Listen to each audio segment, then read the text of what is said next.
Hi, so in this video I wanted to talk about emotional regulation because there are a lot of people who have difficulty with feeling, expressing and processing their emotions. And that's not good because it can create certain kind of problems. And why is emotional regulation so important? Because emotions are connected to our body. And I don't know if you've experienced it before, that whenever you feel emotional, whether it's anger, anxiety, or sadness, then sometimes we can really feel that in parts of our body. Yeah? Maybe your throat tightens, or maybe you get a knot in your stomach, or maybe you experience difficulty breathing. And those are all kind of like normal reactions to the emotions we experience in our body. And what happens when we don't regulate those emotions, when we don't feel them, when we don't give room to them to release them, it will create a thing where our body, the tension in our body will rise to a certain point where we feel like we can't take it anymore, or we will experience difficulty in focusing or concentrating, or maybe even like to sit still, or maybe we will get panic attacks, or maybe we will start to hallucinate, or maybe we will end up in a depression. So the tension in our body rising up will only create more stress, and also will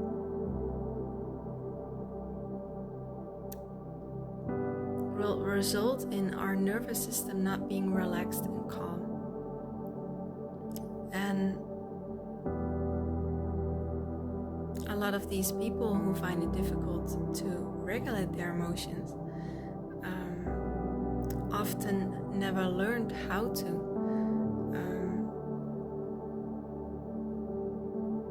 because maybe it wasn't stimulated or encouraged in the home that they grew up in, or maybe it was seen as a negative way, that showing emotions was weak, and you cannot show weakness.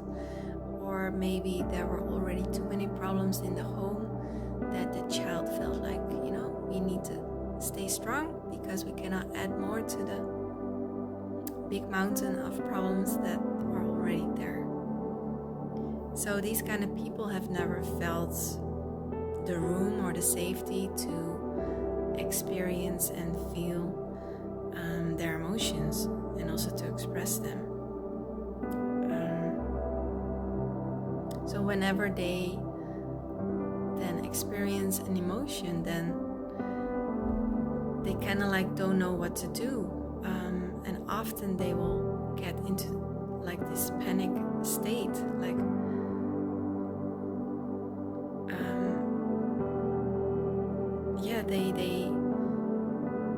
and the panic often comes from not understanding the emotion, or being unexpectedly surprised by the emotion, or maybe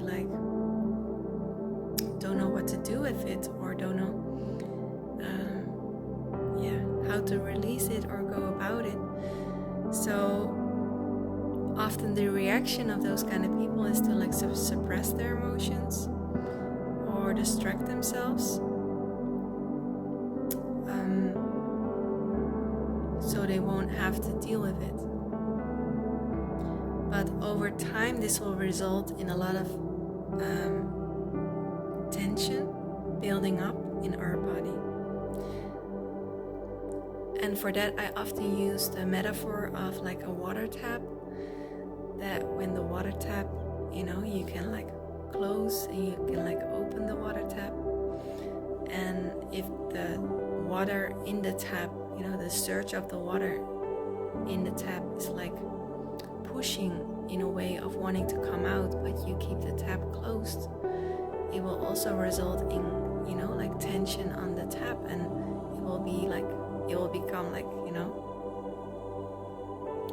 or it will make the tap rambling and shaking, and at some point maybe even break. And the same goes for people, that if we keep the water tap closed for a long time because we don't want to deal with it, or we are afraid, of what might come out, or